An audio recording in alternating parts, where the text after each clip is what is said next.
Welcome back to the garage, everyone. Of course, we're still working on this thing. And as you can see, I did quite a bit off camera. I got the plastics on, got the airbox in, the airbox filter's in, or the air filter. I have most of the wires where they're supposed to be. I started running a few zip ties here to hold stuff up, but everything looks good. I just popped the new battery in there. That's where it's got to go. I haven't really wired anything up yet. I was waiting to video that. Unfortunately, what I did find out is we have an oil leak. And let me put the light on here.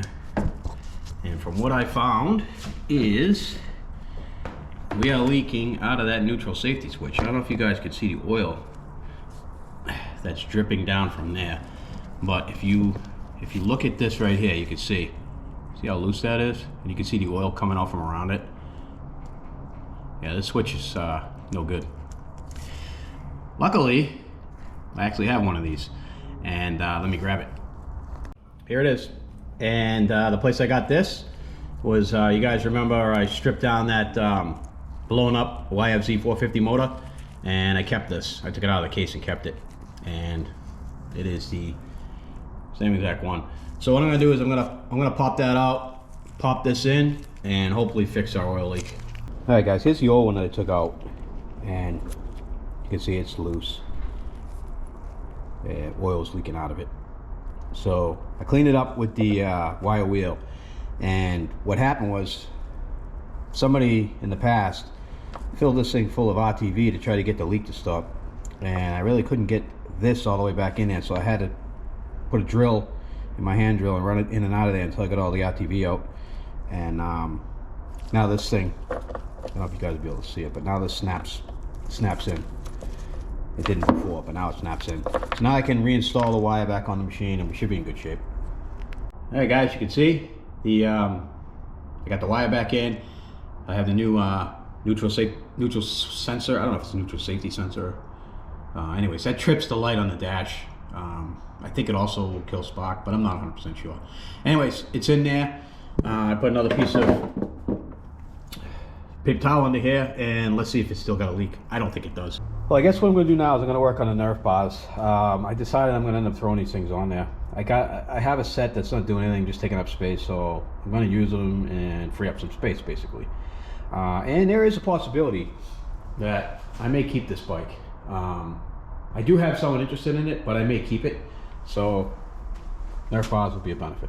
Anyway, I made these up, and I made these up. And what my plan is to basically weld these on here, and then put these in the end of the nerf bar, and then have a rod going through the frame over here, right through that hole there, connecting the two. And I did this on the 2004 Raptor 350 that I did a couple years back. If you want to see how I fabricated those nerf bars, go ahead and watch it. It's a pretty good video, and we'll link it in the description. All right, one's done.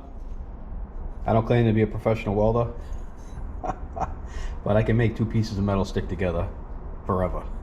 So that's done. It'll look good when it's painted black. All right, I'm going to work on installing these. I pounded those in there. I mean, that's a press fit. They're not gonna move.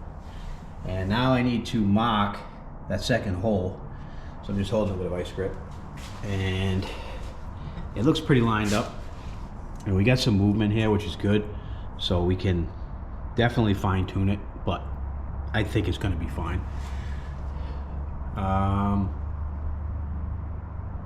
These should be a little bit longer up here, but we'll use them, they'll work.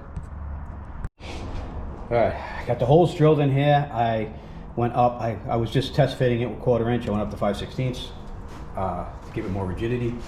So this is in, and you can see it's pretty lined up. I mean, there's some flex to it, which is good, because we don't want it rattling, so it'll hold it down tight against the frame. And over here again, this looks good. So I think what I want to do now is, what I did was I measured the distance between this flange and the flange on the opposite side, and I came up with 9 3/8 inches. And what I'm going to do now is I have this bar right here, this tube. It's galvy, but it's okay. It's pretty thick walled. What I'm going to do is I'm going to hammer in a 5/16 nut on either end of it when I cut it, weld it in, and this will be my spacer. And I have my mark right here at 9 3/8. So I'm going to cut this off, weld the nuts in, and then come back. Alright guys, this is the spacer that I made. You can see I welded nuts in the ends. Again, the welds aren't beautiful, but it's really hard to weld galvy anyway because it's contaminated. But those are not going to come out. Oops, sorry. Those aren't coming out. And you can see it goes right through the hole in the frame here. And that's going to make a perfect spacer for what we need. Alright. I want to throw a coat of black paint on everything and assemble them and show you what it looks like. Well, before I paint it, guys, I just want to show you exactly what I built here. It's easy to show you out here. So that's basically the spacer that's going to go through the frame, and those are the buckles that I built. So you get a better idea how it looks, and that's going to hold perfect. So I'm gonna just dust out with some roll bar paint and assemble. And as you guys can see, I'm multitasking. This video is coming. Alright guys, let's get on some of this electrical. I have I got the air filter in here. I didn't oil it yet. I'm looking at the solenoid. I do have it in the place where it belongs, but the fuse just doesn't seem to stick in there very well, and everything seems really loose. And I did buy a brand new one, so I'm gonna take this one out. It does work. I'll just keep it as a backup for troubleshooting, but I honestly don't like the way it's loose, and it just worries me that, you know, we're gonna be doing some riding or something, and it's gonna rattle and come loose and not work anymore. So let's just replace it. And if you guys can see, these are pretty much the same. Look how loose that is. It's not even staying in there. And I'm worried that that fuse is going to fall out. So let's pop this one in. And we'll hang on to that one. Alright, let's get that guy in there. Oh, that's different. So the rubber boot on this one is sideways. So I'm gonna have to change the boot over. Not the right boot. Take a look at that. You can see that one's sideways. So I need this one, so I'm gonna pull it off of here. Alright guys. Fell apart when I was taking the rubber thing off. So it was no good anyways. It was ready to fail. So switched it over. Let's pop this one in. We'll throw that other one away. Not good anymore anyway. I plugged the wires in. Again, this one here is ground. I don't know what it goes to, so we're not going to play with it right now. Just tuck that out of the way. This is the battery ground, and if you guys remember, this wire is like, I don't know, 1.5 feet too long. And it looks to me like it was made out of jumper cable. Anyway, we're going to cut this, and I'm going to use the piece of it to make the jumper to the battery. And I think I want to leave a little bit of slack, so let's cut it. Let's cut it right here. That's good. And it's a pretty stout wire, so I'm gonna peel this wire back so that we can put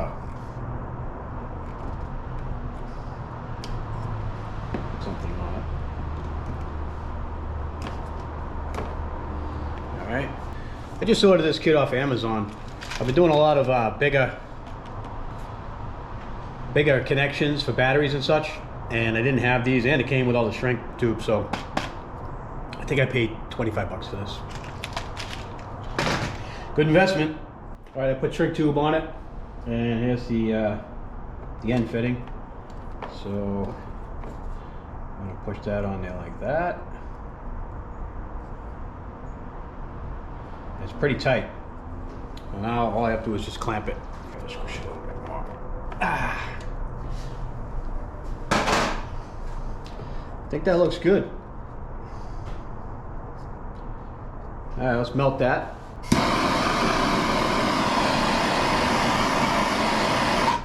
That'll do. Ground is done. Let's mount that onto the battery. These both here are ground. I'll move this out of the way for a second.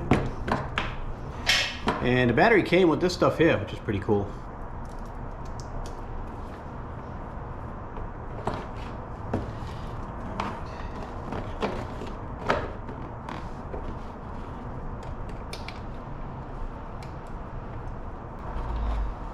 Good. Let's move on to the power wire. Alright guys, there's my small power line, power lead. That's going to go from the battery to the starter solenoid. Let's see if we get power. Shall we? We do. Let's see if we have a crank.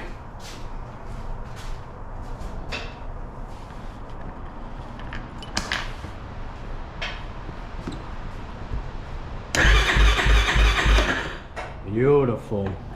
We are looking good. All right, it's been a minute since we had this thing running. I just filled it with fuel. Didn't fill it, but so we got it on reserve. Fuel in the carb. I'm gonna check the oil real quick, and then we are gonna attempt to start. All right, guys, let's see what happens. Let's see. I'll choke it. Turn the key on. Pull the clutch, and it should fire up.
Alright guys, so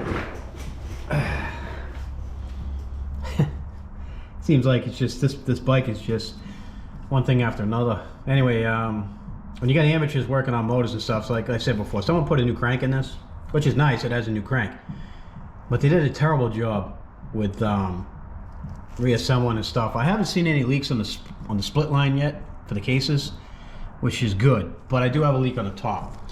Now right here, where that bolt goes right there, I was bubbling oil right, let me see if I can get up here, right here was bubbling oil through the split line. So I went to tighten the screws, and this one here is tight, and that one there was kind of loose, so I turned it a few times, and it kept turning and turning and turning. I'm like, oh boy, it's stripped. So I backed it out, and that's the screw I took out of there. Well, that screw's not long enough. So this is the screw that's supposed to be in there. And luckily I had one in a bucket of bolts. So I had to get in there with a screw, clean out all the RTV that somebody squirted in there thinking they were going to do something with it. I have no idea. I had to get a tap, which, well guys, I ran out of battery. Happens a lot. Anyway, I fixed that leak. It's not leaking anymore. Now that I got a screw in there and it's holding the cases together. Again, I had to this rag out of the way. This is the bolt that was in there. It was too short. I had to go in there with a tap, a relieve tap, to clean up the threads because they were all jacked up. And yeah, and I also ran the tap drill in there by hand just to clean out all the RTV that was in there. Anyway, that's all set now. I also pulled the carb. Actually, I didn't pull it. I tipped it, took the bowl off. It had a 130 main in it. I put a 150 in it, and it seems to fix the problem with it dying when you give it full throttle. I also oiled up the filter, so I'm going to put the cover on, and then I'll start up for you, and I'll show you guys what it sounds like.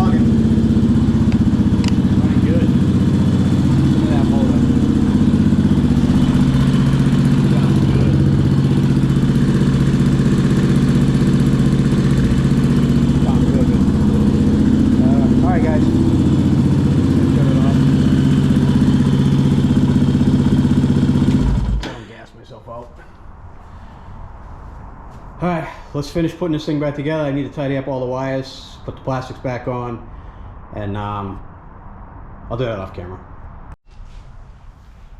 Alright guys, got this handlebars are straight, and you can see that this wheel here is making a pretty good turn this way, and this one here is a tiny bit that way. The perfect case scenario is a slight toe in, so I'm going to adjust the steering. Alright guys, the front is adjusted and the toe in is slight in the front side of the wheels, so the tracking should be perfect on this now. I have these left over from, if you guys want to go back, that 2004 Raptor 350 I did. I bought a complete graphics kit for that, and I put all the graphics on it, and it looked really nice, but I didn't put these on because I thought it was getting to the point where I was getting gaudy. There was just too many decals on it. So I saved these, and the colors are kind of close. I'm going to throw them on, see how they look. Bike's all done. Came out pretty nice. I'm happy with it. Looks really good. All I got to do now is I just got to jet it a couple sizes more because she's popping at full throttle. But other than that, she runs really good. Real happy with it. And you guys can see the decals that I put on. They look really good. Let me come around the other side in the light. You'll be able to see them better. Well, this is the walk around. You can see those. I think they came out good. They add a little bit of color to the back of the bike, and they're pretty close to the factory graphics, so and they were free. I just had them laying around. So that's it, guys. There it is. Came out pretty good, I think. No complaints here. All right, guys. I think what we're going to do now is move this thing on to its next home and start on something else. So I want to thank you guys for watching. I know this is a really long multi-part series, but I think the end result was well worth it. Somebody's going to end up with a really nice ATV, and I saved this thing from getting potted out, scrapped, and it was a lot of work. I put a lot of money into it, a lot of my time. I don't charge for time because I make videos. As long as I can get back what I got into it, I'm happy. And I get some content out there for you guys to watch. So again, thanks for watching. Stay tuned for the next video. I'm not quite sure what the next video is going to be on. I think it's going to be on a YFZ 450, my wife's. I think I want to straighten that thing out, get that thing running tip top. I got a couple other projects coming, but I'll show those when the time comes. Again, thanks for watching.